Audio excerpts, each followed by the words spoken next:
Controversy. Controversy. Hey now, everybody, it's takeover time. Hey now. Those after dark people get the night off. Good for you.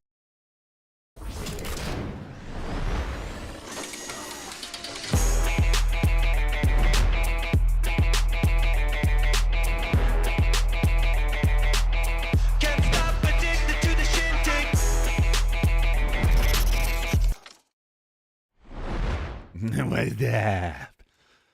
Welcome back to another episode of the Pucknologists, the only completely live, unfiltered, unedited, uncensored, and commercial-free Sharks podcast, wrapping up your week of Sharks hockey, part of Teal Town, USA.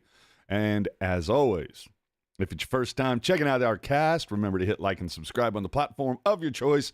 Leave your takes in the comment section if you are not with us in that live chat. And remember, during each and every episode of the Pucknologists this season, we're giving away prizes. So pay some attention and stick taps off the top to the people who put us over 100 reviews on Apple Podcasts. Totally appreciate that.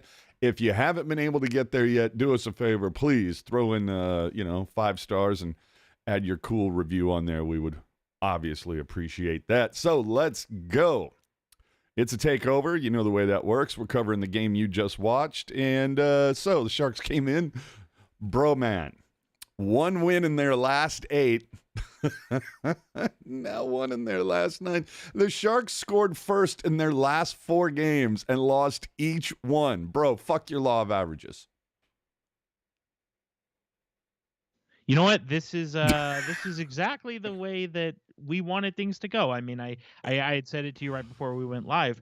The game tonight, and I think by extension the game last night as well, was the perfect blueprint, if you will, for the Sharks this season, which is be exciting but don't win. I mean, that's what we saw. We're getting that in spades, it feels like, for the most part. Well, yeah, dude, it's the end of season. They got to give people some fucking sliver of hope to move forward with. Oh, especially with the next 3 at home. So well, and with that old trade deadline there in 5 days. Oh, really? You don't say. Just saying. I think, and shout out to the NHL, by the way, for scheduling 0 games on the trade deadline this year. So nobody has. Are you serious? There's no games this Friday? Yeah, so that's outstanding, dude. Nobody's got to fly across the country, to make a game. But it's going to be real interesting. That game on the 7th against the Islanders. It's at home. I wonder how many people are going to get the Bronx cheer. Well, I just love the fact that they've figured that out. Like, hey, What if we didn't schedule games on trade deadline day? How cool would that be? Well, dude, I remember a few years ago, there was a trade, Florida and Pittsburgh, and I know one of the players was Jared McCann. I don't remember who the other player is, but they were literally like just the timing of everything getting traded and trying to make it for their new team's game that night. Like they were getting dressed during the anthem. Like, you know what I mean? And so it's nice that they've kind of figured that out. Well, I just like the fact, because how many times, I mean, dude, let's be honest. This is what's going to suck about this upcoming week, particularly all the games on Thursday, is anytime someone is scratched. Yep. Thursday night. Dude, just fucking do yourselves a favor. Turn off Twitter on Thursday. I was going to say, put no stock into any kind of lineup decisions. Do yourselves a favor. All right, so let's get into the Minnesota game. It's After Dark Takeover. Oh, man. Oh, Big Bird, what up?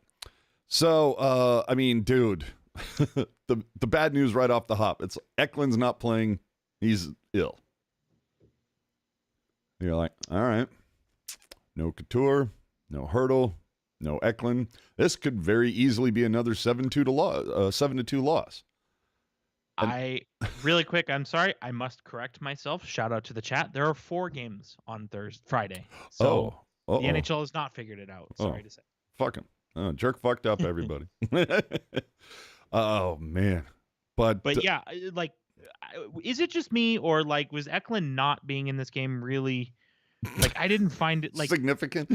yeah, just because like I mean, obviously you want him to play, but like there was again similar to what you're talking about, like reading into lineup decisions on Twitter, right? And it's like, oh my God, what is going on? Eklund, great, like as if Eklund being out of the lineup is gonna hurt the comeback chances, and then it comes out right before game time. Yeah, he's sick. Like, of playing for this team. The yelling and screaming was for nothing, though. You know what I mean? Oh, absolutely. But and you look at that and you go, oh fuck, Sharks are probably going to get gassed. And then 5 minutes in, they're up 2-0, and you're like, wait, what? Well, it was really fortunate for them that they played a team that's probably just as terrible as they are this year. So, well, not getting the goaltending that they got last year, eh? Yeah, I mean dude, if Flower plays in this, the Sharks are getting shut out. Yeah, well, I don't know that I would go that far, but the Wild are top half of the league in goals for. The only problem is that they're allowing a lot of goals against, right? Oh, hey, no one allows more goals against than San Jose. I mean, that is true, but from what I understand, it's not conducive to winning if the other team scores more goals than you. Would you say many people are saying? Many people, in fact, are saying. All right. And I was also interested to see who was going to start this game because it was a tough game the night before in Dallas. There's some big hits, guys. I'd love to get a shot of what Zetterlund's foot looks like after last night. You know what I mean? No kidding. So I was pretty impressed, but Quinn rolling 7D, dude. And how bad is that? Just to hop on the Dallas train for a second, dude. How bad is that, dude? You're gonna roll 7D and LeBanc still ain't getting in. I feel like if there was any, which I don't know why there should be, but if there was any doubt in his standing with this coaching staff, I feel like last night's roster answered it. Oh yeah, all doubt has been removed. Right. LeBanc is waiting on that call. Dude, he's got Mike Grier's number in his phone, and he's like, fucking, why isn't my caller ID coming in? Come on, dude. Mike, call me. Tell me I'm out of here. That's like put the phone on Do Not Disturb, and then whitelist Mike Grier and your wife. And so then if you get a text or a phone call, that it's something notable. Oh, dude. Oh, my God. And I just noticed that they updated a stat. I mean, fuck, how bad does that have to be? Right. Anyway, so, dude, the Sharks were held without a shot on goal for like the last 7 and a plus minutes of the first of this one. At one point, Randy Hahn said like 10 minutes.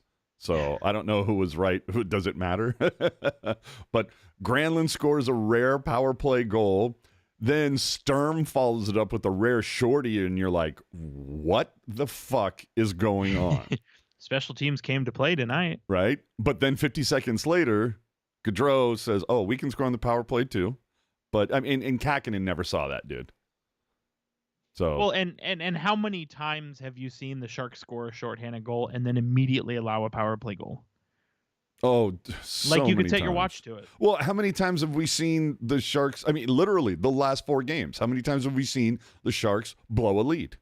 4 times this week. I'm sorry, the last 4 games. Excuse me. Oh yeah. They played 4 games this week. Excuse me, I was on top of it. 2-1, 2-1, and 3-2. I'm sorry, 2-0 and 3-2 leads tonight. A 1-0 and a 2-1 lead last night. Against the Ducks, they led twice. Against the Devils, they led very, very, very early, but they led nonetheless. So you're right. They 4 games in a row, they've squandered a lead. Dude, I mean, that's something I want to hit up Darren Stevens about. I always see too. You get the emails, right? Like, oh, Sharks score first, 20% off. Like, I feel like there've been a lot of those emails lately. No shit, dude. Like many of those emails have come in, and yet the Sharks are 1-7-2 in their last 10. So Christ almighty. That's a statistic right there. Something else. A bad change leads to Kaprizov all alone. He, of course, would tie it. Then LeBanc gets a double minor for high sticking. I mean, to me, that's okay. That's enough, for Quinn to scratch him until the end of the season, right? Dude, it's funny that you say that because the end of his season on this team is in 5 or less days. With any luck, dude. Oh. And then Duclair on a breakaway in the first minute of the third, and now that it's up 3-2, and that was a backbreaker, I thought, for Minnesota, just because they had such a good look right before that happened, and then Duclair buries it, and you're like, holy shit, are the Sharks actually going to pull this one out? But 2 minutes later, 2 minutes later, Kaprizov with his second of the game, you're like, yep, Sharks are going to blow this one. And then with 4 minutes left, Kaprizov gets his hat trick. I think they said 5th hat trick of his career. How sick is he? Dude, I mean, they said it on the broadcast, but I think we've said it on here years ago. It's got to be the first real superstar Minnesota's ever had.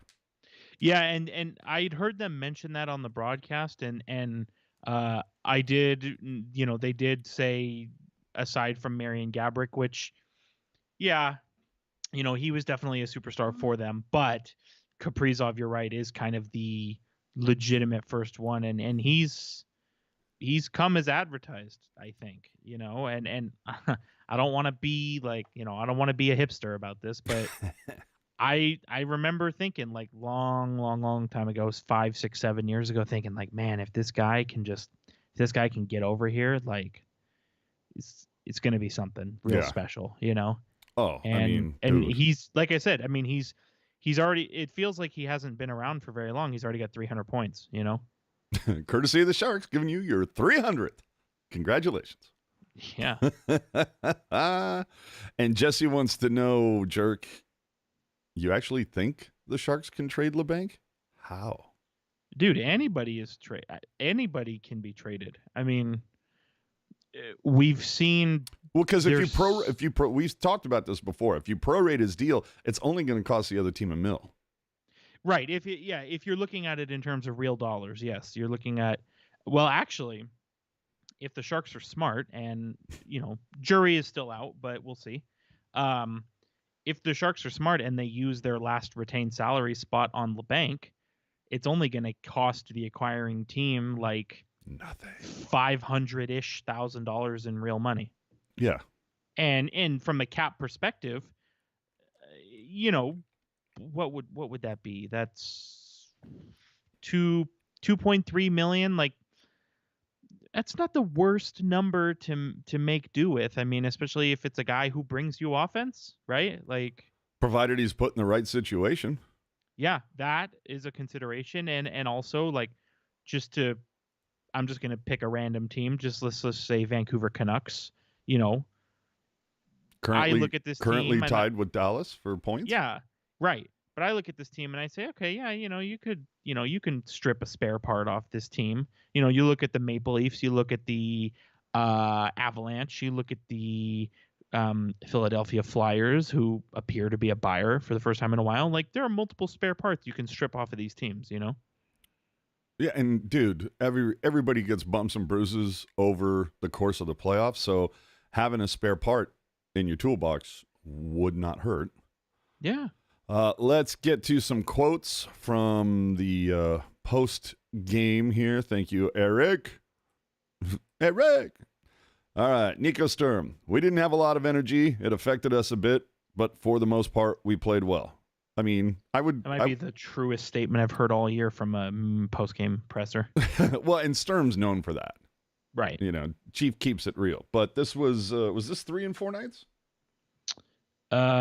It was 3 and 4 nights. Yeah, 3 and 4 nights, plus you got a night of travel in there, plus last night went to a shootout, so that, a little extra time play. It's 7-round shootout, but I believe Sturm also said there's the bug that Eklund has, I think, has kind of made its way around a few of the guys, which can hurt energy levels.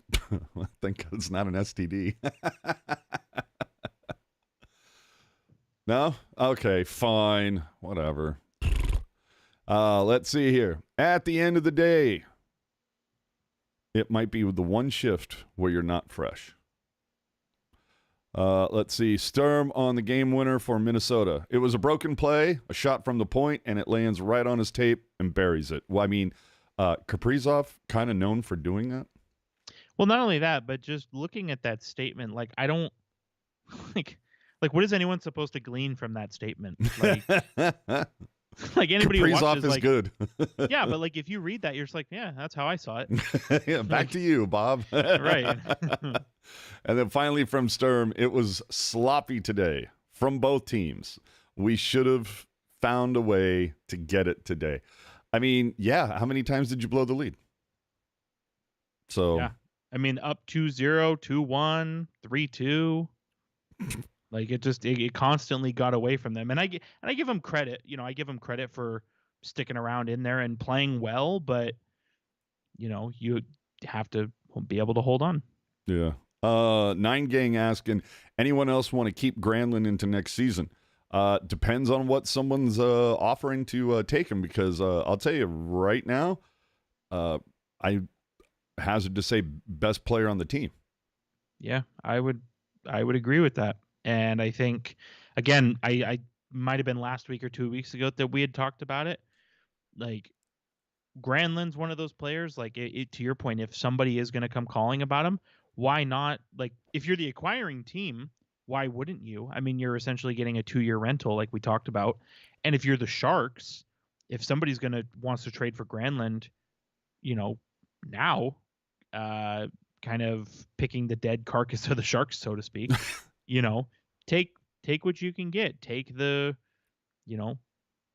nice draft pick or whatever it is. And this would be kind of like what we talked about over the summer, an opportunity for the Sharks to kind of profit, if you will. Because you remember, like, Granlund, wasn't that long ago, a lot of people were like, this guy is the worst player to ever put on a pair of skates. And now all of a sudden he's looked really good. And we had talked about, you know, that ability to kind of rehab your image and make something out of it, you know? And Ryan saying Granlund could get a first-round pick and a prospect the way he's been playing. I don't know if it's going to be... Well, I mean, if somebody was really desperate, maybe. Yeah, but you know? Tell me, dude, well, tell me Granlund wouldn't be... You mentioned it earlier. Tell me Granlund wouldn't be a perfect fit for Vancouver right now. Had they not traded for Elias Lindholm, I would agree with that. But yeah, I mean, I can think of a handful of teams where Granlund would be a really good fit, right? Well, I look at like a Vancouver, like a team that maybe even in LA, Sure. A team that's going to have the window starting to open or is open, and it's going to be open next season. Now, I was who had the comment about who? The first round pick for Granlund? Who had that comment? Ryan. Shout out to Ryan. Okay. So I was a bit skeptical when I first read it, but Ryan might be cooking here. I'm just gonna say, because little 3D chess. Well, because let's think about it like this. If you sort of put on your thinking cap here for a second, Sean Monahan, who scoring at a point, if you round up, 0.72 point per game pace, went for a first round pick from Montreal to the Winnipeg Jets. And Mikhail Granlund is scoring at a 0.77 points per game pace. So Granlund's got better points per game. Granlund's got another year on his contract. Ryan might be cooking. There you go. And Ricky's asking me, he's saying, dude, LA is stacked down the middle. Why would they need Granlund? Last time I checked, you can always use high quality centers. Well, not only that, but Mikhail Granlund also has the ability to play wing, and Adrian Kempe is injured. And my point, kind of there's some uncertainty on when he's going to be healthy.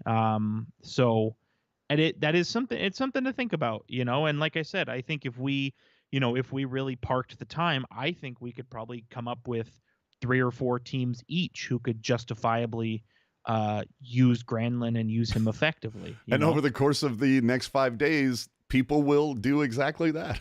Yeah. I mean, I look at Edmonton.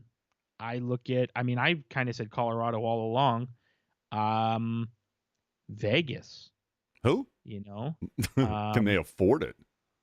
Oh yeah, that's right. They just fucking keep buying everything. Well, Mark Stone Oh, If he's not LTIR. already, he's going to go on LTIR, and so they could. And you know what? I know people are going to scream and cry, but if Vegas if Vegas wants to hand you a first round pick, I say you take it. Yeah, absolutely. So Let's get I've kind of warmed up to that idea a little bit. Shout out to Ryan. let's get to some more comments coming out of the dressing room tonight following San Jose and Minnesota. We got Kakinen saying, obviously a tight game, always a good atmosphere. Great to come back here. We battled, but they have a couple of good players who got it done. And also from Kakinen, we're facing a lot of adversity this year, and we battle for each other. That's what we got to do. I mean, they've certainly faced adversity when it comes to games lost from injuries. Jesus. How many games did Couture play this year? 6? He played... Wow, he's so far down on the list. Yeah, 6. 1 assist. Christ almighty. And now we're getting quotes from Quinn. These should be solid. When you don't have it, we got to hang around. We battled, and they have Kaprizov, and we don't, and that's pretty much it. Not wrong. I mean, dude, he scored 3 of the goals. They have Kaprizov, and we don't. Next question. Dude, I enjoy that from Quinn. And we're going to talk about these silly rumors that were coming in about Quinn and whatnot. I don't know. Sounded a little sketch. Let's see. Quinn on Ruda. He's been outstanding. He's been great for us the last 2 weeks this season. Yeah. What have you thought about Ruda? You fine? I've liked what I've seen from Ruda. He's not somebody that's going to wow you, right? Yeah, but I also don't think he's being asked to do more than expected. Sometimes, or most of the time, I feel that about Ferraro. What if I told you? What if I told you that Ruda leads this team in scoring for points from a defenseman? What a fucking shock. What if I also told you that he's not as bad in terms of plus minus as Mario Ferraro? Again, what a shock. Yeah, or a Hotyuk, or Kalen Addison, or Kyle Burrows. Jeez. You know, I again, to your point, Ruta, you don't ask a lot of him, but he might be, you know, when at the very end of the season, when we do our, okay, grade this guy based on his expectation, like he might be one of the few that gets an A, you know? Mm-hmm. Some more from Quinn out of the dressing room. This has been the trend. We have some stinkers every now and then, but we battled. We dust ourselves off and battle in these back-to-backs. I got to tell you, when I saw that this has been a trend, I'm going to be like, oh, what, scoring first and losing? I mean, this week it has been. It absolutely has. I'm not at all surprised that things are going the way that they've gone lately, just because, I don't know about you, I'm kind of tired of having to watch all these games, so I can only imagine having to play in them. No kidding. Oh, man. And finally, I don't know if it's finally. We'll see if Puck Guy delivers anymore. From Quinn, tonight wasn't a great night for us physically, but we hung around long enough. I mean, these guys are so fucking banged up. What do you expect? Right. And again, it doesn't get any easier. Like, for the most part, for the next month and a half, they're playing every other day. And they're playing games that, I mean, are meaningless. Meaningless games. And I actually, you know what? I'm going to walk that back a little bit, because I feel like it might be the first time this season that they're playing meaningful games, because this is around the time where you start seeing what you have in guys, right? Like, maybe, okay, Zadina, play well to end the season and we'll re-sign you. Oh, yeah, sure. Call up Bordelot. All right, you know, the rest of the NHL has picked the carcass, and we need you to come in the lineup. You know what I mean? Oh, absolutely. Yeah, I expect this team to look. Actually, I shouldn't say I expect the team to look like ridiculously different a week from tonight. I'm insanely hopeful that it does. Yeah, it better. Yeah, or Big Money Mike is like change. Like, if here's the thing, like, conventional wisdom is going to say, you know, anybody who doesn't have a contract for next year needs to go, right? But I would say in the case of, in the case of Zadina, which even though Zadina is an RFA, you never know. But in the case of Zadina and in the case of Duclair, I'm not against, and to a lesser degree, Barabanov, I'm not against holding on to one of them if the market's not right and rolling the dice on trying to re-sign them. Mm-hmm. I mean, especially those three guys in particular. If you trade them, like whatever you trade them for, you're gonna make back more than what you paid. And if they leave for nothing, big deal, right? Yeah. And so those three in particular, I'm not against hanging on to them and rolling the dice on whether or not you can re-sign them. But that said, and the way he's playing lately is extremely fortunate. If somebody comes, hey, that Duclair guy, what a guy, you got to make that happen. Yeah. Let's get to the final quote from Quinn. Says, or not a quote, I should say, but Quinn found out about Eklund being ill at 3 p.m. Central, 3 hours before the game. There were also 2 other Sharks who played under the weather. So, yeah, there's something clearly going around Air Shark. Yeah. So hopefully they figure it out, get it out of their system. Big Bird coming in saying, AJ and Jerk, who are your current favorite Sharks? I mean, right now it's the Shark who gets the most trade value in a week. No, it's Hertl. Everybody knows. Yeah, it's Hertl. I was gonna say for me it's Hertl as well. When the when the house of cards that is the Sharks collapsed after Joe Pavelski's departure, it was kind of, Joe Pavelski was my guy, and again, I don't want to be a hipster, but Joe Pavelski was my guy before it was cool. It was kind of like, all right, time to find a new favorite player, and that's Hertl. Yeah. Would you guys trade Zadina for a 4th?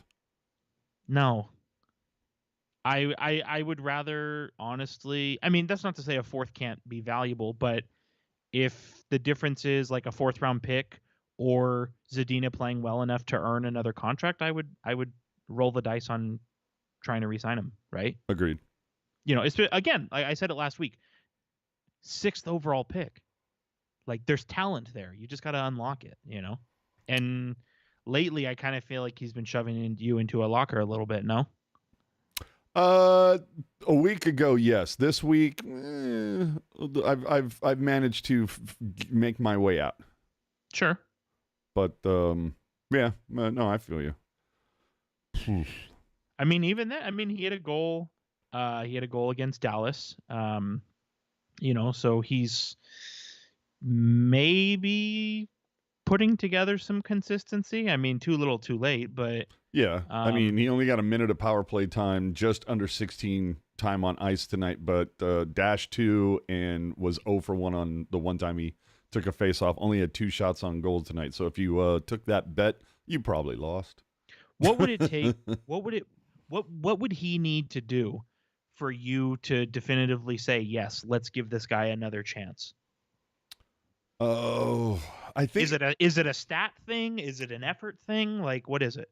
I think it's more just, passing the eye test for me, like seeing him a little bit more involved. But sure, a lot of that, though, I have to put on a little bit on Quinn, but also on injuries. Like, I don't think Zadina got a fair shot because, with all the injuries and everything like that, he never knows what fucking line he's playing on. He doesn't know who he's playing with most of the time. So how do you determine how to, build some chemistry with the guy? So I think if he can have some consistency, I'm definitely worth taking another flyer on him. Yeah, I mean, again, I think because the Sharks got him, the only thing it cost them was money to get him. And to your point, the way he's kind of bounced around the lineup and there's been a lack of consistency there. I would love to see, like I said, give it another whirl. And again, there's no downside. Like, either he pans out or you just let him go, right? And I think it's worth mentioning as well, 5 of his 9 goals this season have been since the calendar flipped to 2024. There you go. So he's starting to figure it out. Yeah. I give him another. He's 23. Like, exactly. Now he may be at the end of, he might be near the end of the rope here, but at least he's still got some rope. Right. Sharks, Jewels saying the Shark who can get a first-round pick is my favorite. I like Love that. Yeah. Luke asking, does Will Smith get some games at the end of the season similar to Boards and Thrun? No. No. I just because then you have to again, if you do that, you're asking the player to leave university, right? Yeah. Well, and the other thing is it wouldn't be more than 9.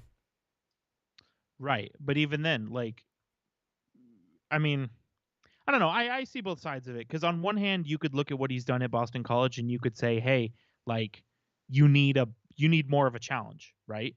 But at the same time, we're trying to tank here. well, at the same time, like, do you think like, are you confident in the wingers that you have to play alongside him? Because right now, if it's like say that's the plan, you lure him out of university and he has a cup of coffee this year and then he's in the NHL next year. Let's just say, right? Do you feel comfortable with him? I mean, let's just say him with Zetterlund and Eklund, hypothetically, or him with Zadina and I don't know, pick your winger, right? Like, do you feel confident in that? I think I might in a few years, but I don't really feel that way now, The way I see it, we're talking about a team that is in a battle for the cellar. If there was like a 10, 12, 15 point cushion between the Sharks at 32nd and whoever was ahead of them, whether it was Chicago or Anaheim or Ottawa or whoever, if there was a huge cushion, I'd be like, yeah, fuck it. You want to bring Smith in? Fine. But the fact of the matter is you're fighting right now for the worst spot. Why would you want to add more talent to this team? Well, not only that, but to give a relevant example too. So Matt Boldy, who's on the Minnesota Wild, so similar kind of thing. He left after his sophomore year at Boston College and finished that season in the AHL, played very well, and then made the NHL next year. But the difference between Matt Boldy and Will Smith is obviously different position, but you look at what Matt Boldy was going into. He had Joel Eriksson, Frederick Gaudreau, and Nico Sturm as centers that he could play on the wing of. And so that was imagine an easier transition. But you look at the flip side, you look at Will Smith coming in. Like I said, do you feel confident in the wingers the Sharks have to bring in Will Smith? And I don't want to rile up the Villagers anymore, but a player like Will Smith, like if you are going to bring him in for next season, let's just say, you want him playing like stapled. Like, I don't care if you're minus 12, you are staying with, this guy, like a guy like Joe Pavelski, a guy like Patrick Marleau, one of these guys, been around for a while, can score and produce no matter who they're with, and kind of let the player figure out what they need to figure out. And I don't think the Sharks have those kinds of wingers right now. Now, if they go out and get one, maybe it's a different conversation.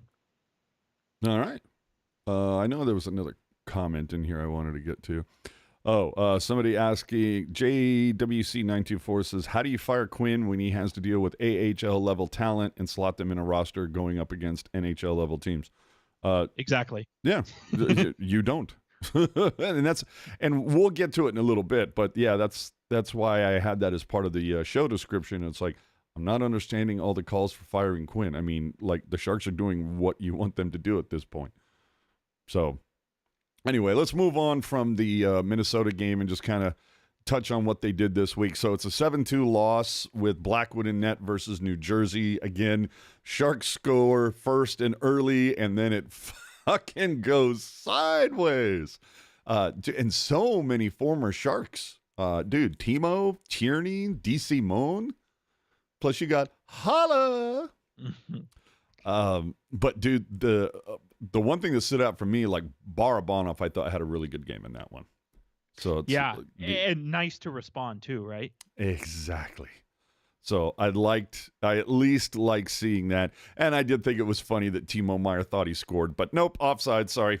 Dude, oh, you got fucked on a parlay or something, right? I did because I could have put a couple bucks on old boy to come back and score, and technically he did, but didn't count for the record books, unfortunately. So but here's the thing, dude, and maybe we'll get into it later if there's interest, but like I was firing on all cylinders on Monday.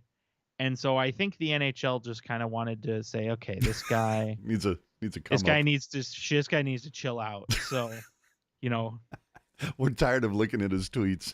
Yeah, we're Cash tired of and check, motherfucker. we're tired of our long-standing partners having to fucking pay this guy. So. Well, dude, and it was certainly a choice, dude, to pull the goalie with 10 minutes to go, down 6-2. You know what? That was some Patrick Waugh level shit. Hey, you know what? But I think that shows that. I mean, it definitely shows something. I mean, I just feel like it shows like, hey, fuck, man, what do we have to lose? Yeah, well, and maybe there's a belief there that you can make it close, or maybe I don't know. Maybe it's a lesson. Maybe it's like, hey, like I'm gonna teach you guys how to defend better. You're not gonna have a goalie. So. I don't know. Yeah, okay. I can kind of see that a little bit, but the best part, of course, was the quote following the game from Quinn that said the whole second period was just the same old bullshit. Like that feels kind of like the most of the season. Mm-hmm. We're talking. I mean, we're 50 some odd games into this shit, or fuck, are we at 60 yet? Yeah, game 60 was today. So there you go. And he's, we're still talking about a lot of fucking shit. Oh, Muka Madulin's injured too. Fucking great. And then to mention the same day that the Sharks get gassed 7-2, the CUDA got gassed 8-2. That was a fucking hold my beer moment. Then Anaheim after, and then of course Blackwood got injured like just real quick into that Jersey game. Then Kakinen starts, huge game, but of course the headline for the Anaheim game is the fact that the Sharks scored 4 goals at home, giving Jerkman tacos and hell yeah, and giving him hope over the remaining 12 home games that there might be something going on there. So what? We just need tacos. What is it? Every 3 games now? Is that where we're at? I think it's every 4. Oh. Yeah, pretty sure. Don't tell me the odds, man. Oh my god. Because I need 4 more 4-goal home games. Correct? Right? No, you need 3. Okay. So well, that's what I'm saying. Just saying. Ottawa, Chicago, Tampa Bay, Calgary, Arizona. Dude, they're there. The Kraken, Minnesota again. Yeah. They're there. They could be there. We'll see what happens. I'll say what I say. Like one of my mantras in life is not dead yet. And I'm just going to keep sticking to that. Not dead yet. Okay, now here's the bad thing. Say it. The next 6, they're wearing those Cali Finn jerseys and they haven't won in them yet. So that's not helpful. Who gives a fuck? No, that does help me because law of averages. I love it. Oh, dude. We said so. I just so I have my head on straight with this. I said 7 or more, and they're at 4. Yep. Okay. All right. Okay. Telling me there's a chance. I'm just saying, don't tell me the odds. Yeah, I know. I was going to say, because I just love how this has been quite the roller coaster for you. Like at one point you were like, yeah, from the top rope, bitch, I got this. And then the second 10-game losing streak and you're like, I'm fucked. Yeah. And now you're looking at it back and you're like, oh, I just need a couple. Yeah. And again, like some of these home games are going to get real squirrely. I'm telling you. Oh, especially after the deadline, bro. I would not be at all surprised if one of the 3 that I need comes this week. I could see that. I'm just saying, I'm looking at Ottawa. Yeah. Well, and to help pour some gas on that fire, the Ottawa game is a matinee of sorts. It's a 4:00 start instead of 7. Yeah, start early. Yeah, so right there, you're kind of like going, all right, this game is going to go sideways one way or the other. Plus, I would have to go back and check the stats, but I feel like Sharks Ottawa Senators games almost famously hit the over. We shall see. I wonder if Chrona gets another start or if Blackwood's back by then. We'll find out. But to wrap up the Anaheim game, again, talk about games getting squirrely, dude. 5 straight power play goals scored in this game. Are you kidding me? Don't think I didn't make money off that. And one of the rare times that San Jose gets more power play chances than the opponent. I mean, since when? And but dude, that's the game, brother, that I should have won the attendance bet, dude. Attendance at that 10,537. No fucking way that was over 10 grand. But anyway. And then of course we move on to Chrona. Dude, I thought Chrona looked fucking good in Dallas last night. Yeah, he held it together pretty well. Yeah, I was like, because that, that's one of those games where I'm like, fucking, Robertson, Pavs. I mean, there's obviously talent on that team, and Otter, dude. So I was digging that, and then of course with the Sharks rolling 7D, and then it ends up to a 7th round shootout, dude. Oh, yo. And then I was going through. I actually had to head out last night just as the game was going to overtime, so I missed the shootout. So I went back and looked when I got home, and I'm like, watching. I'm a Zetterlund. Okay, that was a shitty shot. Duclair scored, dude. Beaut of a move. Then Eklund. I'm like, that was weak sauce. Granlund comes in hot, misses a soft 5-hole. Oh. And then, dude, that was the one. Zadina last night. Dude, I wanted to shove him into a locker after that. Dude, that wide dipsy didn't even come close. Yeah. And then Hoffman comes in wide and shoots from like the fucking blue line, it felt like. Like, what are you doing, dude? I feel like for the last few years, I feel like the coaching decisions for the shootout lineup have been largely questionable. Yeah. Yeah. And then, and it was fun watching Quinn lose his shit when Eklund got called for touching the puck in the circle. even though he did, right? Yeah, I was gonna say it kind of looked like he touched it, but it was fun nonetheless. So anyway, let's get into some shit that happened over the course of this week. One of the things that we heard, of course, was Couture is back to working out at the facility and wants to come back this season. And I get it, Chief wants to. I mean, he wants to play, but no plans as of now to get back on the ice. Had another instance where he couldn't get out of bed. He's better now. He's working out. He said he started to feel his injury become sore the more he played, and it got worse over the break. But he also did shut down any rumors about wanting to get out of San Jose and saying that he does want to be a Shark for life. I feel like there's somebody else who said that. Perhaps the name Joe Thornton ringing a bell. Well, I appreciate Couture saying that because as we've seen with the last few guys, I mean, Meyer, Carlson, and Burns come to mind.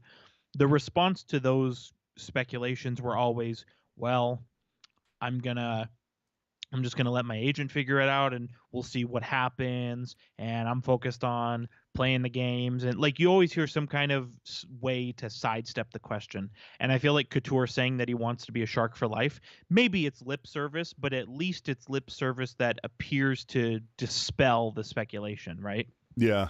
And to be honest, I'm very much just kind of like, bro, what do you have to prove? Just get better. Rest. Don't push it. I mean, especially because the regular season has what 5.5 weeks left, like, and you're not even sure when you'll get on the ice again. Like, just shut it down. Yeah, and enjoy time with your kid. Yeah, come to the game and sit in the press box if you want to. But yeah, and how many times did I rip Erik Karlsson for coming back what I thought was too soon? Yeah, I mean, I kind of think especially in a lost season, but in general, like if you're not healthy and you struggle to go, just take the break. Yeah. So as we come closer, getting closer and closer to that deadline, Pacelka spoke to Anthony Duclair about his situation. You know, this is the final year of his deal. He said that there still hasn't been any contact, or I'm assuming I meant to write contract.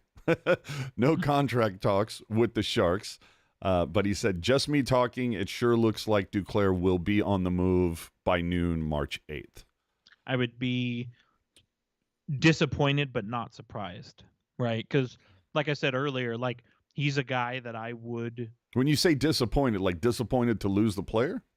Yeah, because I do think that his whole personality and his vibe, I think, has really vibed well with the Sharks. And like I said earlier, I think he is somebody that I'd be willing to roll the dice on and see if you can re-sign him.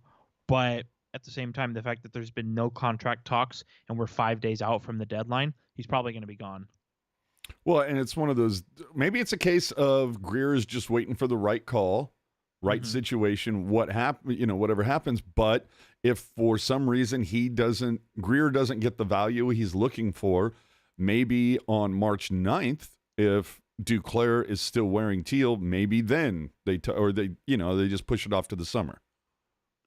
You know? Yeah, but I also think. But you got to get value. Well, but I also think if you're a player, you want the clarity, right? Because it's like if you're coming up to the trade deadline, it's okay, trade me to a contender and let me have an opportunity at a Stanley Cup. Okay, if you're not going to do that, make me a contract offer that gives me job and financial security. But to say, and I'm not saying that this happened, more just speculating, to say we're not going to trade you at the deadline and we'll talk contract extension in the summer. If I was a player and that was said to me, I'd be like, fuck you, I'm not signing here. Keep it. Like either trade me to a contender or give me job and financial security in the form of an extension, but don't be wishy-washy on both. Well, and to Grier's to the point, Grier has, it seems, done as much as he can so far to treat players right and get them into situations that the player wants. Correct. So hopefully Duclair can. I mean, dude, there was a lot of people lamenting that Timo Meier deal. How are you feeling about it now? I feel pretty good. Yeah, I'm feeling a little bit better about it. I mean, at last check, Zetterlund had more goals than Meier. Yeah. They might be tied now, but. And what else came back in that Timo deal? So I'm just saying, sometimes a lot of people shit on that deal when it first happened, and I don't know that I deservedly so. Yeah, but I think I was a little like, but we all knew that Timo wasn't part of the future. So, well, I mean, here's the thing, dude. So, in all the time that Meier has played with the Devils, last year and this year, he's only scored 22 goals. And in the time he spent on the Sharks last year, he had 31. So, at the time, right? You're trading away a guy who's on pace for 40 goals and the return seems underwhelming. Yeah, you're going to be pissed, and I think deservedly so. But as time has gone on, the pieces the Sharks have brought in have fit well into this system, and Meier has had a hard time fitting well into that system. So I think right now how much is Jersey paying him? It's a lot. Isn't it like 8 or 9 a year? It is $8.8 million. He's their highest paid forward. Thing is though, dude, Jersey fans must be wanting to wring his neck. Thing is though, I do think he is worth that money. I just don't know that he's been put in a position to thrive the best. I mean, and injuries, of course, yeah, but like Timo Meier's style is not really New Jersey style. Like I don't remember if I said it out loud, but it would not at all surprise me if he finishes that contract on another team. Mm-hmm. And Sharks Jewels, of course, coming in on that trade. Musty bitches. Yeah. Yeah. From Shang, says Mario Ferraro's agent. I'm sorry, Mario. His agent revealed the Sharks are not actively looking to trade the defenseman. It's also mentioned that Cunnin is being looked at again. But of course, we'll mention the speculation. We're not going to go down any rabbit holes, but I will say, dude, if Cunnin is being looked at, I would love to know who the hell it is, because Cunnin has been horrible over the last 5 games. I mean, dude, tonight he was 1 for 13 in the dot. Like, if you aren't scoring, at least, find other ways to contribute, which we brought up last week as well. But dude, 1 for 13 tonight over like the last 5 games. He's 16% in the circle. Well, and that's what happens when you have a winger playing center. True, but it's like, fucking work on that part of your game, bro. 1 for 13. And the funny thing is, but just at the top of the show when we were starting to come on, that was the number. It was 2 for 13, and NHL.com updated the stat, and he said, nope, he didn't even get 2. He just got them 1. And the thing is, like, you look back to like what he did on Minnesota and Nashville, like he was a player that did provide something, did provide some offense, did provide some physicality, all that kind of stuff. It has not been the same case with the Sharks. And now maybe it's a situation where it's just like he's not playing with the right guy.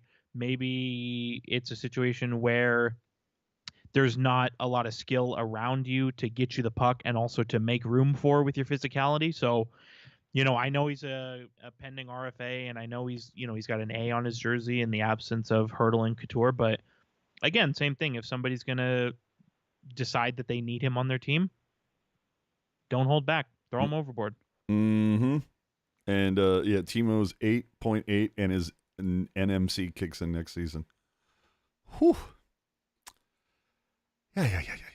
All right, so this is the thing that I wanted to get to, because I was like, what the fuck? February 19th, DRO rundown between Saravalli and Grier. Noah! Saying, I believe this was Jason Grier, and that's Noah's uncle. Was that right? Correct. Says, I can only tell from talking to players on the Sharks roster this season how miserable it's been for them. It's not just because of the losing. They feel they aren't even playing on an NHL franchise with the things happening around them. What the fuck does that mean? Well, it probably doesn't help that, David Quinn is kind of dunking on him on a nightly basis. But also, I do kind of feel like,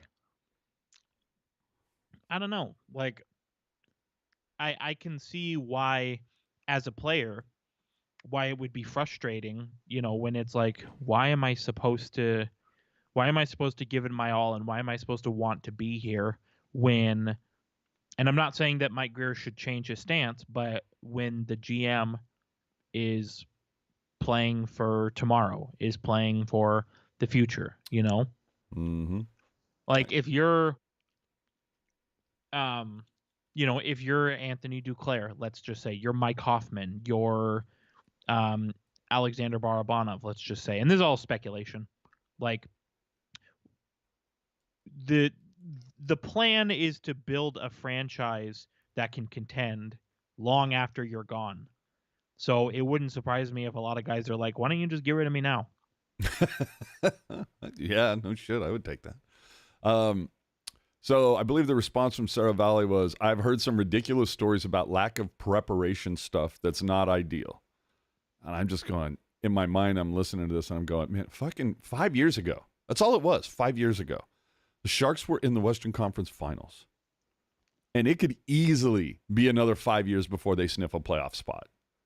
And you just sit there and go, how did it get this bad so fast? I mean, did it all start with the Burns contract? And I'm asking, no. I'm gonna ask the chat, the people that are with us right now live, where do you think it all went wrong? But jerk, I mean, anybody who says, like, okay, everybody can have their own take. It can be wrong. That's fine. But here's the thing: I'm wrong more often than not. Where it all started, and you've made this point 1,000,001 times. Where it all started is going into 2019, 2020. The Sharks' salary cap payroll was largely unchanged from the previous season, but their depth was worse. Defensively and at forward, their depth was worse. And they got to a point where they could not mask the shitty goaltending that they were getting. So if you want to have a conversation about why the payroll remained the same with worse depth, I think it's very obvious where that road leads. But at the same time, a guy should not have to take less money or less term because of the poor planning of the GM. Yeah. It's just amazing to see that, you know, Doug Wilson did so well for so long, and then, Puck guy actually making a very good point, because I remember Evander Kane, baby. Well, because Evander Kane, and you know, we can all talk about how much of a terrible person he is, but at the time when he first arrived, the offense that he brought to the Sharks was welcomed, right? And, you know, there was a lot of conversation at the time, like, okay, Evander Kane had been here. I think he had been on the Sharks, including regular season and playoffs. I think he'd only been on the Sharks for maybe 28 games and got a 7-year extension. An extension, like, you know, worth the money in terms of the points production, but a 7-year extension after only being there for 28 games, where with Joe Pavelski specifically, it was like, well, why don't we wait it out? Why don't we see what happens, kind of thing. And so I think there was just like a frustration of like, and you've made this point too, where, you know, guys who, yes, made an immediate impact, but weren't there for very long, got the contract right away. And the guys who had kind of paid their dues and been there for a while, they didn't get the contract right away. And it's like I said with Anthony Duclair, like, money's awesome, but job security is way cooler. And when you're kind of being wishy-washy with your captain in the face of your franchise about job security, like, it's not a good recipe. Well, and the other thing that I would also put at Doug Wilson's feet is the fact that over the course of like 10 years, they drafted 70 guys. 3 of them are on the team right now, and one of them we already know is gone. Yeah, you have to be able to, even if you're a Stanley Cup contender, you have to be able to acquire backfill. Yeah. So Shang said it certainly isn't all the players from what he's heard, but Shang did say a source said not only is Grier overmatched, but he didn't surround himself with the right people. Another source said Quinn should get canned at the end of the season. But then Shang also mentioned other sources that staunchly defended Quinn and Grier. So, of course, we know they're lying. No, I'm kidding. But, dude, I'd love to know who the hell thinks Grier is overmatched and didn't surround himself with the right people, and who is saying, I mean, a lot of people are saying that Quinn should be canned based on the performance over the last 2 years. But as we've said, it's unless Quinn is going around like breaking ankles with lead pipes and, you know, he's the cause of all these injuries, I don't know how you put a lot of this on Quinn. Right. But speaking of Quinn, dude, following the Jersey game, dude, his presser was something else. Because he did look resigned, like he has this hangdog look where he's like, the April 18th cannot come soon enough. And he's, you know, it's having to call out guys for the same things, and you know, they're going to do what they want, and the only thing you can do to sit them. I think Torts, though, he would be naming names at pressers at this point. But, I mean, the Sharks, Quinn only has 1 more year. The Sharks, what would be the point of dumping Quinn now or this offseason? Especially because you don't want to have to pay 2 head coaches. Right? So I don't... and again, isn't this what we want in a coach right now? If anything, it's always, you know, the thing I hear the most out of Grier, it's, you know, it's the culture. We want to be a tenacious team. We want to be physical. We want to be super hard to play against. I'm not seeing a lot of that this season. So, you know, is that, you know, Grier not giving Quinn the right guys? Is it Quinn not getting, you know, that type of a game from these guys? I think it's both, and there's been a lot of dialogue about, like you said, the culture and all that kind of stuff. But specifically with David Quinn, I do like the culture he's establishing in terms of the accountability, because we've seen with him these last 2 years, it does not matter who you are. If you're not giving maximum effort, maximum contribution, you will sit. I mean, look at Vlasic, look at LeBanc, right? Like, the culture of accountability, I think, is the best it's been in a long time, maybe ever, you know? Mm-hmm. And I loved Todd McClellan. His culture of accountability was not great when he was the coach of the Sharks. Peter DeBoer claimed to have a culture of accountability, didn't do it. Bob Bugner got there a little bit, but I like his accountability that David Quinn has had. It does not matter who you are. You will not going to play if you play like shit and if you do not help the team. So on that front, I do like it and I do appreciate it. The thing with firing Quinn, like, people want to fire Quinn because the Sharks are crappy and they want them to be better again. I understand that. We all want the Sharks to be better. But firing Quinn and promoting somebody or hiring someone new is not going to change the complexion of the roster. Exactamundo. Not only that, but as I said, Quinn is establishing a good culture, so let him establish it. Yeah, I mean, dude, when was the last time you saw Vlasic scratched for multiple games? I'll do you one better. When's the last, think about the last time, think about the first time Vlasic was scratched and think about the first time Vlasic should have been scratched. You right. So how much rope does Quinn and or Grier get, do you think? I think they have as much rope as they need. Because again, you're just, to borrow a phrase from Ian, if you fire them, you're just rearranging deck chairs on the Titanic. Yeah, well, I was going to say it's the same hole that needs to get dug out of. Right. So just let people do the job they were hired to do. Yeah, exactly. And we all said this is going to take time.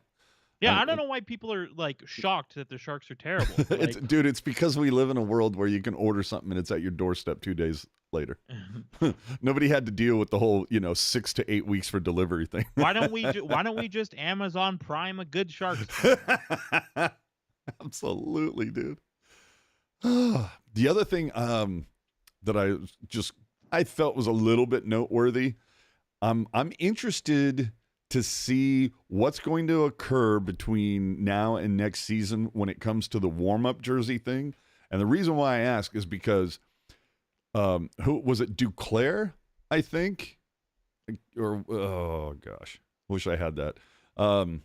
Maybe you can help me out. I thought somebody came out this week and was kind of like, I'm paraphrasing, of course, but it's fucked up. We can't wear warm-up jerseys anymore. Mm-hmm.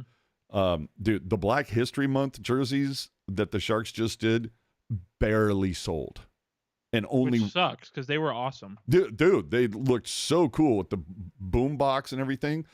Only one of them sold for more than $425. Dude, remember when these things would go like minimum $900 at the tank? Mm-hmm. You'd see buy it now for Hertl for like $1,800. So, and I don't know if it's because the guys aren't wearing them on the ice anymore. I don't know if the designs aren't as cool, but like you said, I thought these were pretty fucking solid. Well, do you think it has to do with the fact that it's now transparent how much it costs to manufacture it? Oh, that is a great point. I did not consider that.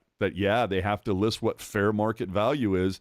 And now only 2 of them, 25 were on sale, only 2 sold over fair market value. So, you know what? Maybe it is the fans kind of biting back a little bit, saying, no, we're tired of getting hosed on these.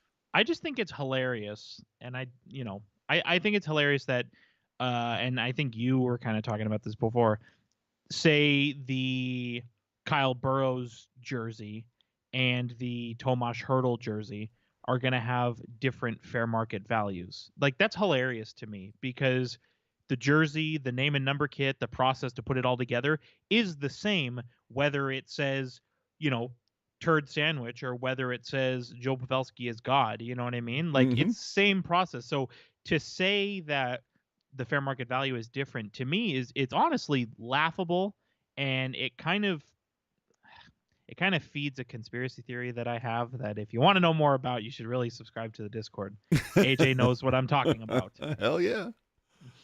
But I mean, it's just I'm wondering, like, at what point do the foundations think that, okay, we need to come up with something new or whatever? Because maybe this whole thing has been kind of overdone. No, You don't think so?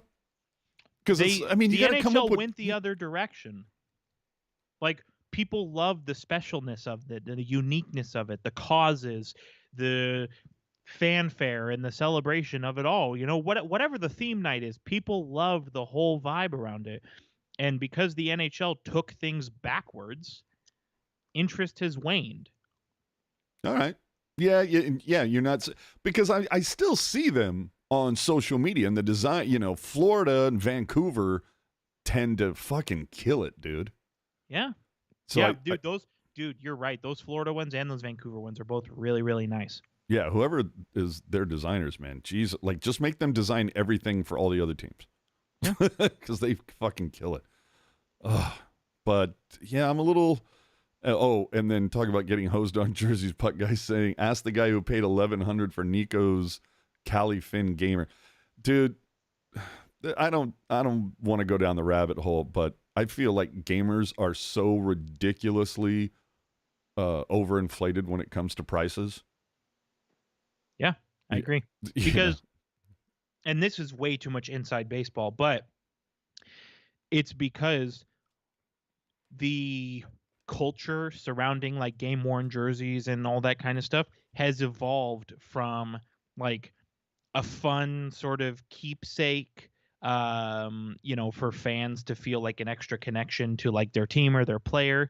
It's evolved into being like a full scale, like fucking black market stock exchange where you have people like yelling and screaming and like flipping their hands back and forth, like trying to make deals and all this kind of shit. And like I remember, and what I'm talking about, who I'm referring to, but there was a time, and it was not that long ago, 5, 6, 7 years ago, where the operating procedure was, we need to make room in our storage room. Why don't we put these items in the hands of true fans that value them and feel a connection to our team? And now, at a reasonable price. And now it's gone so far the other direction where you have people fucking going to war over a jersey that loses value the minute that you take it off the rack.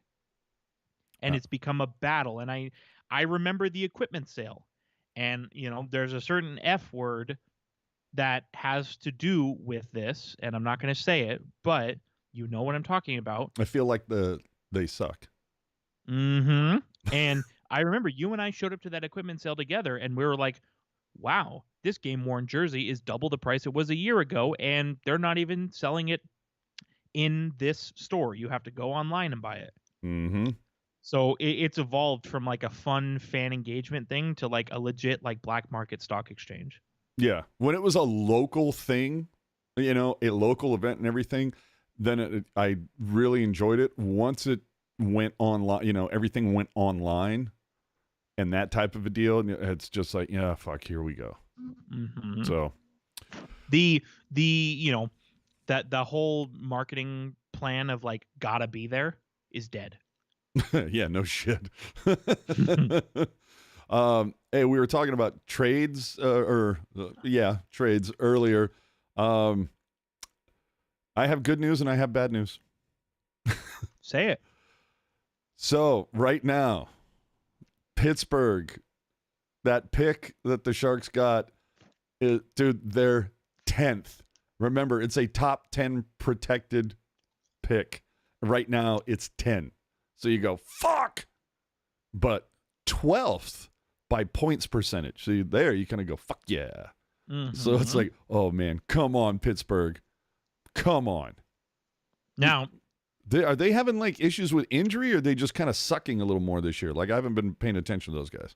Their mixture is just all over the place. No, it's not Erik Karlsson? No, it's not, despite what the haters may try to tell you.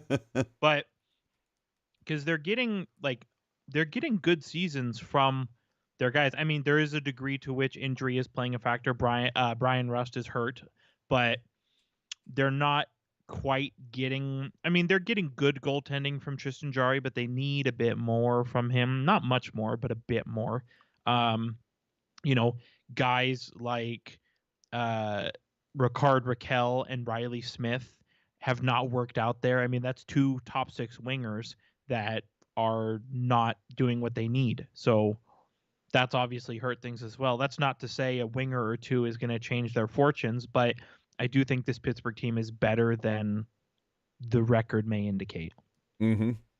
And just back to the jersey thing for a second. I just want to address a comment from Jesse. It says, collectors markets are weird. I asked an employee why Martin Jones' mask was $2,700, and they said there's collectors online who will pay double.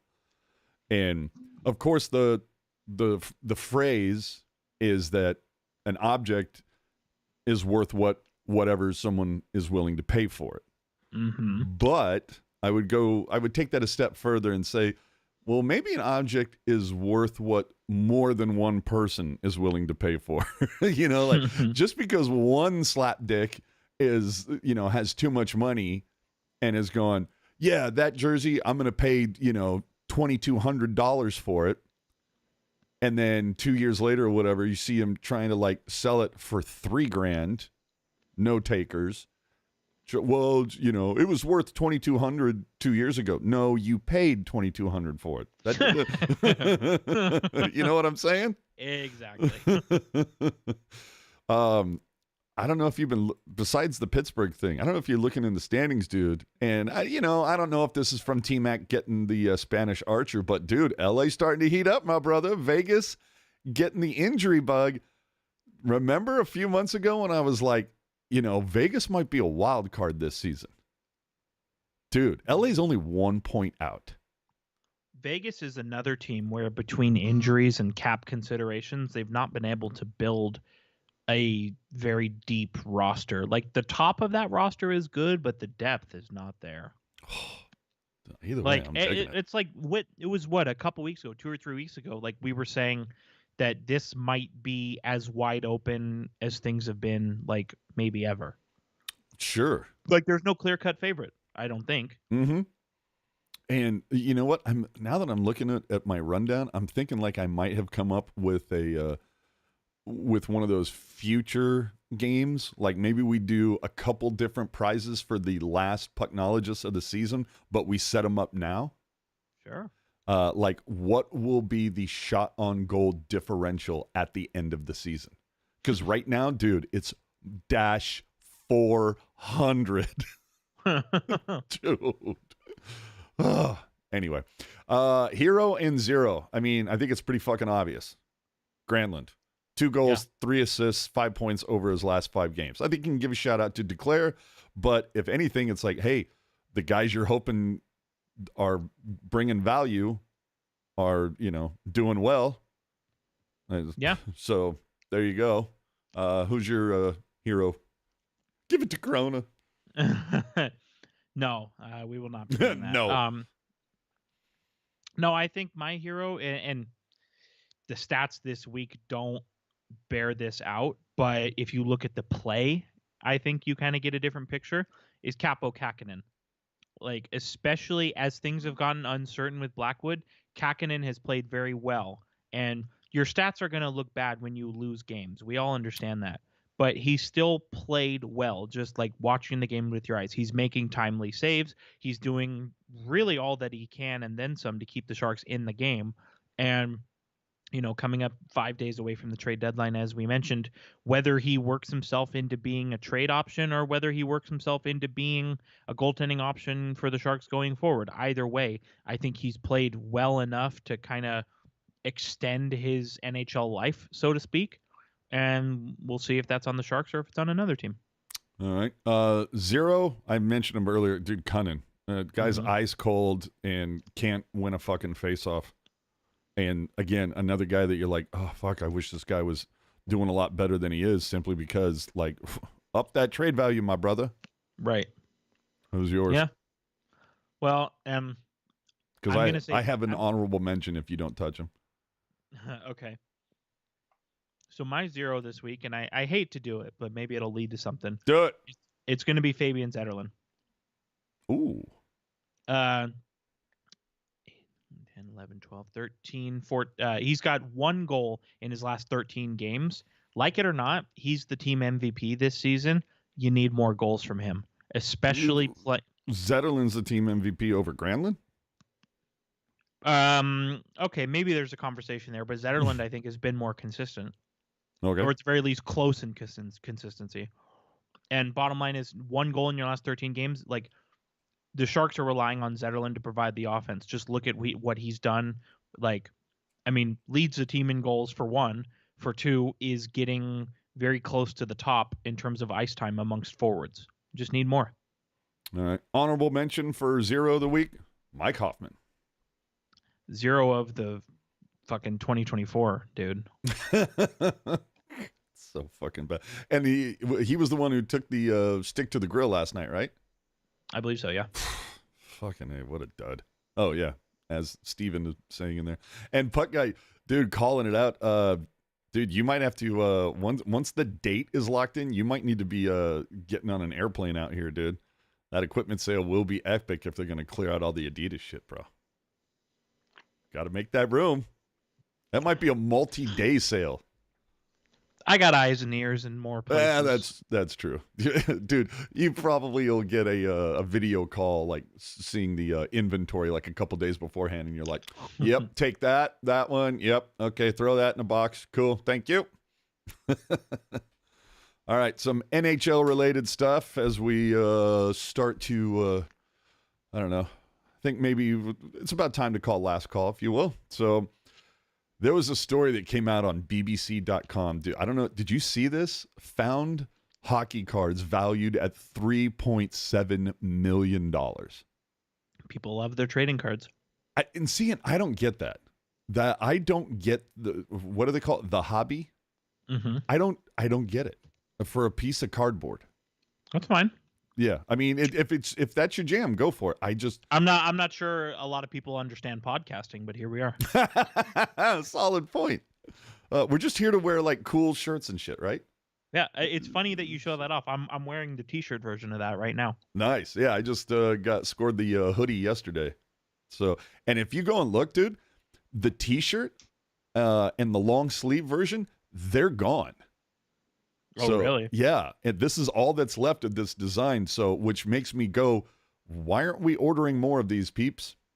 And I will say, as much as I love this, and I absolutely do, the only thing that is a little bit of a bummer on this is I feel like the graphic on the T-shirt is much larger. I feel like they could have expanded this just a scotch. It could be a little bit bigger. I would agree with that. Well, a little more obnoxious. There's been a lot of talk, I'm sure you've seen, about the Winnipeg Jets not drawing fans, despite having a pretty good season. So who do you, at this point, and it's just weird how these two franchises are tied together all these years later. Who do you think relocates first? Yotes, 100%. And this is the thing that I don't understand why expansion comes up. You've got 32 teams. We're completely balanced.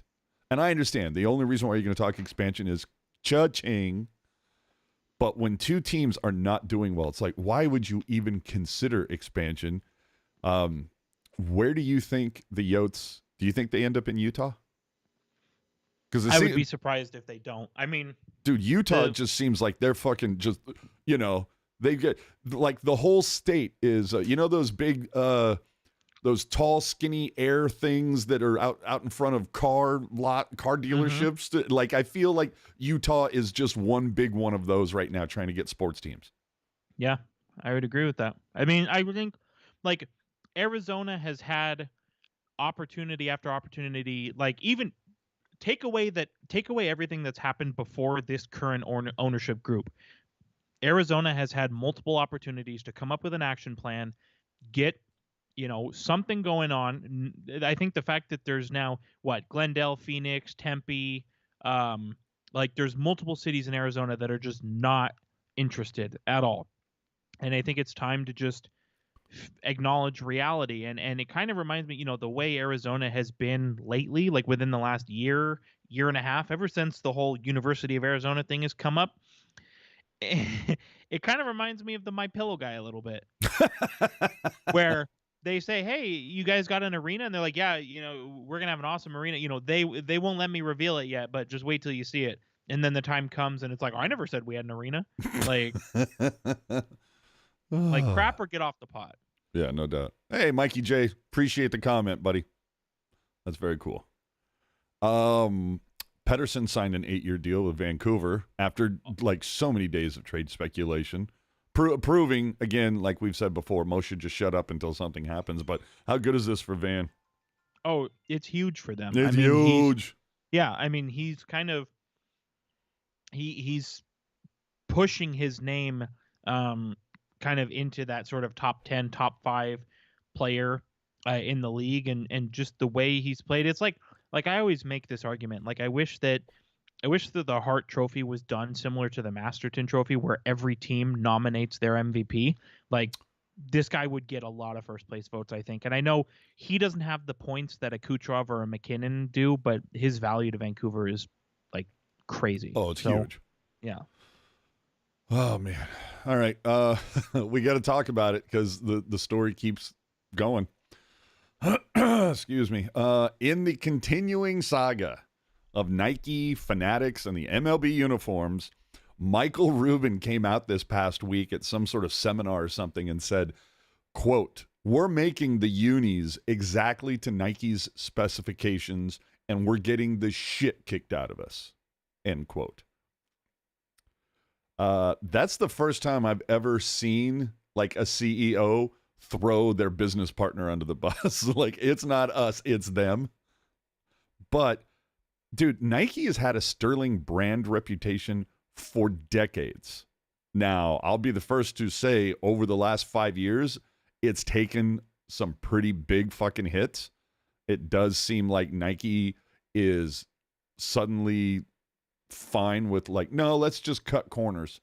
It's all about maximizing profits, even if the quality goes down. But they've, for the longest time, Nike's had a sterling reputation. Fanatics has a reputation I will charitably say is the exact opposite. If Fanatics had the same high-end quality rep like Nike or Apple or Mercedes, then I think people would give them the benefit of the doubt. But the perception is reality. You make your own rep. Put out high-quality merch at a reasonable price point like Reebok or Logo Athletic or Pro Player did, and you won't have people like Captain Crunch coming for you. And why do I say that? Because it takes us to our tweet of the week. No pants is better than see-through pants. A fucking cereal is dragging MLB over this debacle. Are you serious? What's more, I thought Sports Illustrated were shutting down. I thought like a couple weeks ago they said that oh yeah, SI is about done. And an article dropped. If you get the opportunity to check it out, I highly recommend it. It's not very long, and the girl behind it drops bombs. But it's MLB's uniform fiasco is about more than see-through pants. It's about trust. She absolutely nails this in a very concise article. So, I'm just saying. Big Bird disagreeing. Nike sucks. Well, I mean, yeah, but they used to be all about quality. And, Air Jordan and, all of that shit. They were such a high quality name, and it's just gone down the shitter. Jerk, do you know what the fuck fanrecap.com is? Have you ever even heard of this site? Nope. I got to know, what AI are they employing that the headline generated is Sharks playoff hopes hang in balance as Blackwood injury spares worst fears, Chrona steps up? What the shit? Playoff hopes? I'm not going to go all what's his name from the Colts, with the whole playoffs, but this has to be AI generated. There was nobody had the balls to put their name on the byline for this. So the fact that nobody put their name on this, it's like, give me a break. We're like 4 games away from the Sharks having an E next to their name on the standings. But it's stupid fucking websites like this that just keeps fans ignorant on places like Facebook. It makes me wish that websites like this had that same functionality that Twitter has, where you can add notes, where it's like somebody will post out something stupid and then a whole bunch of people can like comment that they'll add a note at the bottom. And it's like the person above has no idea what the fuck they're talking about. And, God, that would be great to just be able to, downvote websites that that post stupid shit like that. All right, I'm not even going to play the whole Barracuda intro because it's longer than what we have to say. They're on a 6-game skid. God, fucking Barracuda. They've dropped 7 of their last 8. Now, sure, they have had tons of injuries, but dude, I got to say, if I'm a season ticket holder, I'd like to be tilted if the coaching staff doesn't get some sort of an overhaul this season. But soon enough, we will have some combination of Ian, Jules, Kevin, and Mark wrapping up their disappointing season. So make sure to watch out for that and follow Teal Town USA. Ian Reed, Sharks Jules on Twitter for those live tweets, and occasional gifts during most Barracuda games. It's prize time. Jesus Christ, bro. Oh, we had somebody fucking nail it. You ever watch what was that? Price is Right? Yep. And every once in a while, some hero comes along and fucking is like 2,179 and 220 cents, and it's like ding ding ding ding ding. The guy fucking nailed it. We had one of those this week. So, it was combined goals scored over the course of the 4 games this week. Mm-hmm. So, the 4 games, New Jersey, Anaheim, Dallas, Minnesota, was a combined 30 goals scored. Now, if you look and you count it, so you're going to say, hey, hold on. There were 31. Yes, for scorekeeping purposes, sure. But 30 goals were scored because shootout goals, as we know, do not count as real goals. So, there were 30 goals this week. And we had one person who, as AJ said, hit it right on the nose. They said 30 exactly. The unfortunate thing is that this person has somebody who's already won this year. Now, after the first game, did I not say that he was going to win? You did. Just because his was the highest guest of all? So Uriel hit it right on the nose with 30. Because you already won, we are going to go to the next caller. But what we're going to do is we're going to give you a end of season giveaway ticket for winning again and an end of season giveaway ticket for nailing it right on the nose. You have hit both showcases, essentially. Yep. Now, going on to the next caller. Dude, I almost want to have that. Dun, dun, dun, dun, dun, dun. Going on to the next caller, there were 3 people who tied for second place. The party. Two of them were former winners. I'm not going to get into who it was, but 2 of them tied for second place. And so because there were former winners, same thing. You'll get a special extra ticket and we'll move on. Was either of them Jimmy? No. Okay. So the winner, first time player, first time winner. I am not going to say the last name because I do not want to say it incorrectly, but the first name, Santino, big winner. They were the fortunate ones to not be a former winner with the people they tied with. So, and what was their guest? They said 24. Nice. So relatively close. Santino's the big winner. I've sent an email to them for their address, so that's a thing. Yeah. Oh, and it should also be noted as well for those of you playing our weekly game. I know that I usually ship at the end of the month, and I wasn't able to do it last week because weather and other foreboding circumstances. So for anybody who has one recently that hasn't received their prize pack, it will be coming sometime this week. So just to let you know, I got to go through the info with Jerk, but yeah, it'll go out this week. So based on what I've got on front of me, it looks like the person who won tonight and then the person who won last week and 2 weeks ago, or I'm sorry, last week and 3 weeks ago are still waiting for their prize. So, and I have that denoted on the spreadsheet. Awesome. Okay, so yeah, after once we're off the air, we'll have to run through that real quick. Ruben evidently calling out names. Okay, so I'm going to let you pick. We got 3 games at home at SAP this week. You want to do total combined attendance? Do you want to do total shots on goal? You want to do time on ice? I mean, come up, give me something. I have no idea. So I've run out of fucking. I've run out of ideas.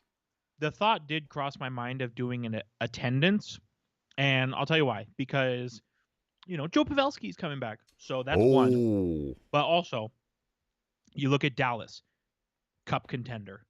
You look at the Islanders, bubble team. You look at the Senators, lottery team. But it's kind of the perfect week to do the attendance guess because you have 3 games against 3 teams that are all kind of at different positions in their life. The other thing I will also put out there too is that the Ottawa game, Ottawa, that game is a Women of Teal Shirsey giveaway. Okay, there you go. So giveaway. That could, typically, those types of giveaways kind of goose the numbers a little bit. Again, going to be an early start. And as Puck Guy mentioned earlier, like half of Teal Town is going to be at this fucking game.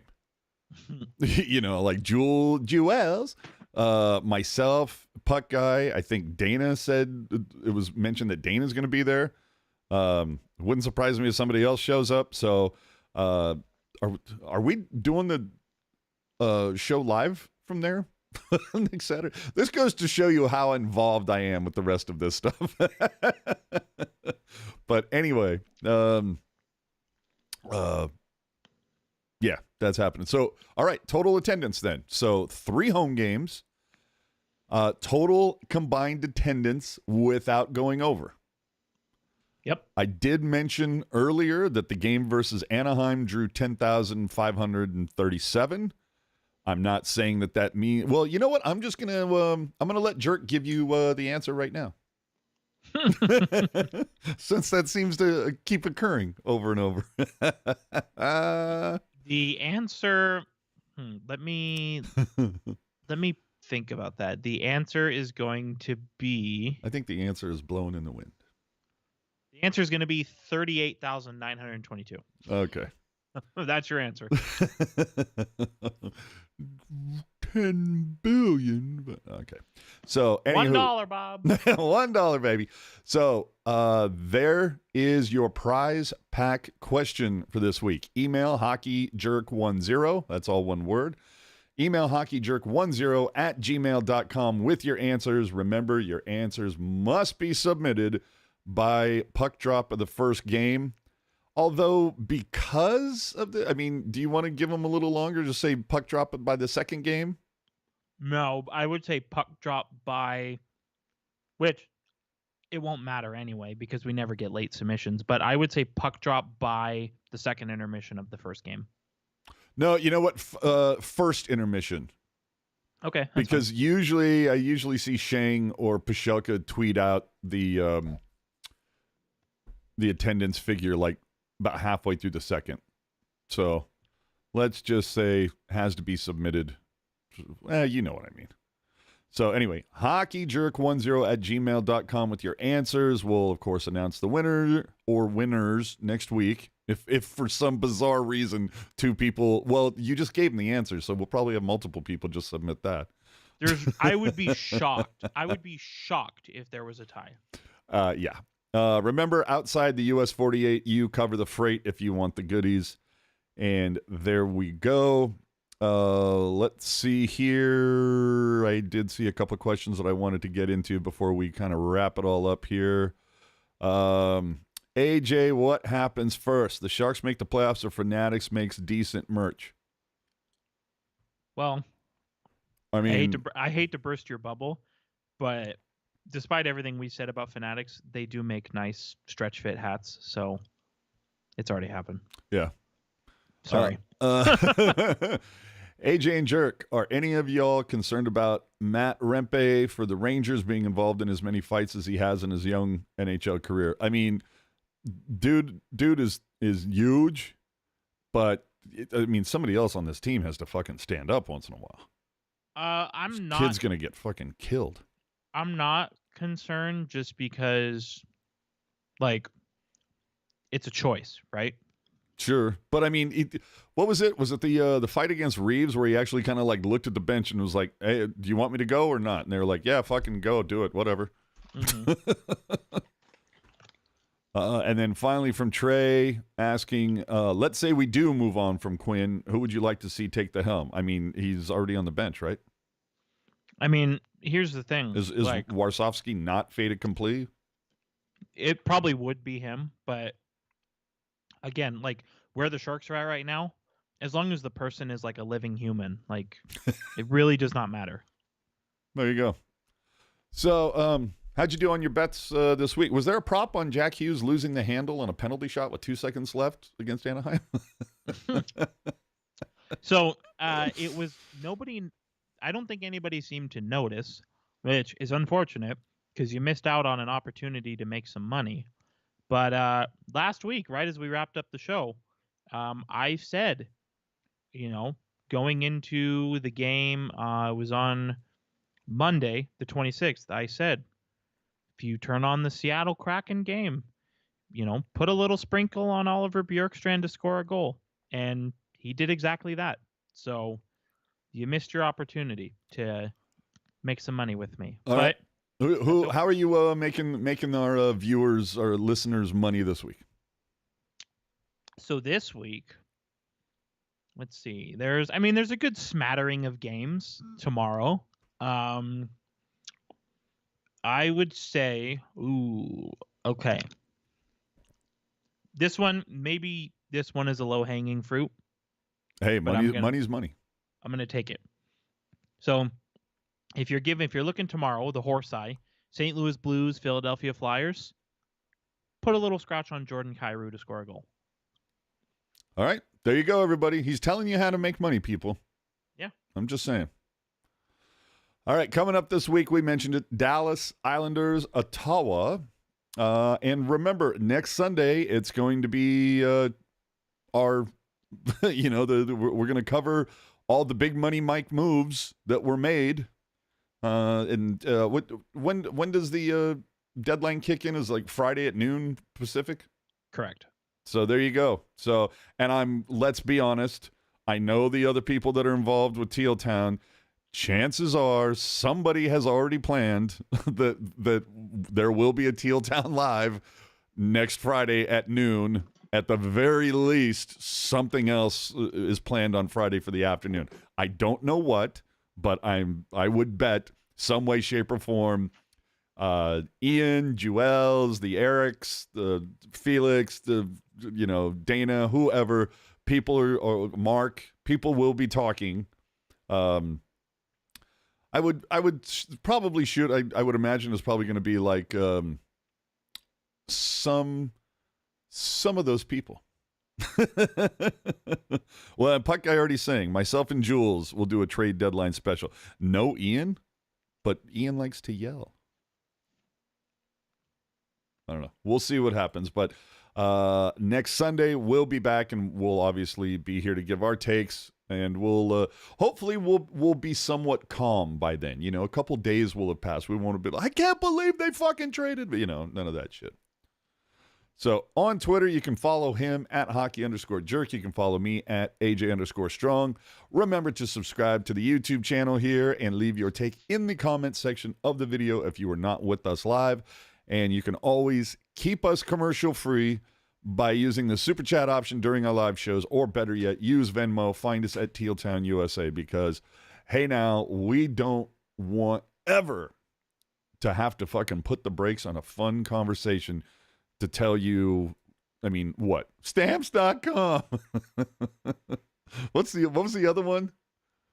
Wasn't there something about like trimming your bush or whatever? Yeah, stamps.com. Manscaped. That's the one, yeah. Stitch Fix. Why HelloFresh. are we even giving these free ads right now?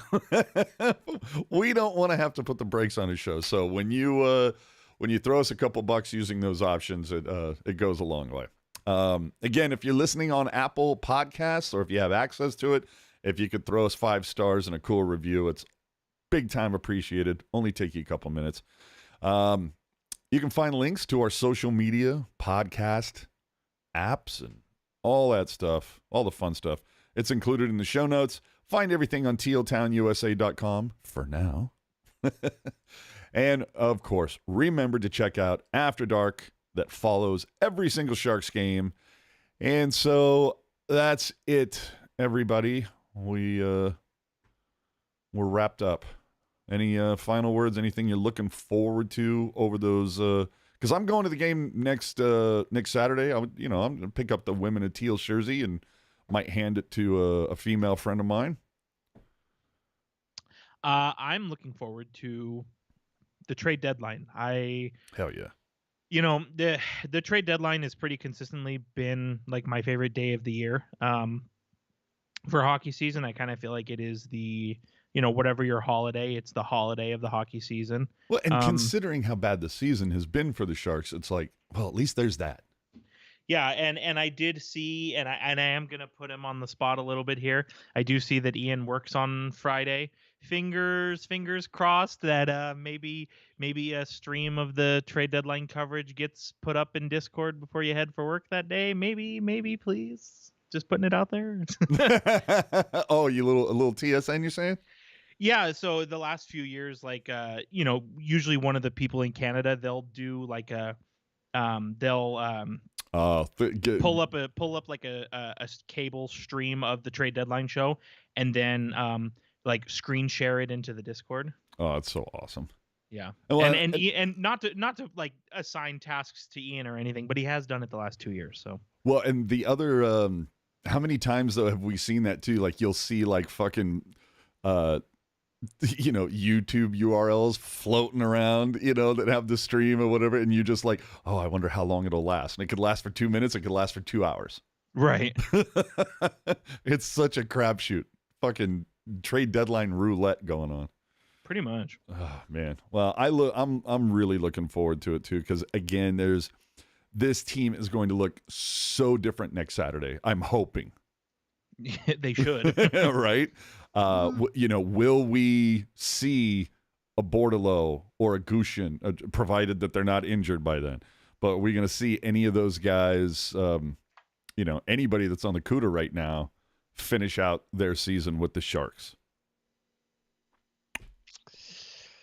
I mean, I definitely think, like you said, Bordelot is probably the easy pick. I mean, you're hoping that the Sharks are going to have at least 3 or 4 holes to fill. Right, and I mean, if Muka Madulin can get healthy, maybe him. I could see Knizhov get called back. I could see maybe Šimik get called back as like a last hurrah kind of thing. Is he on the final year of his deal?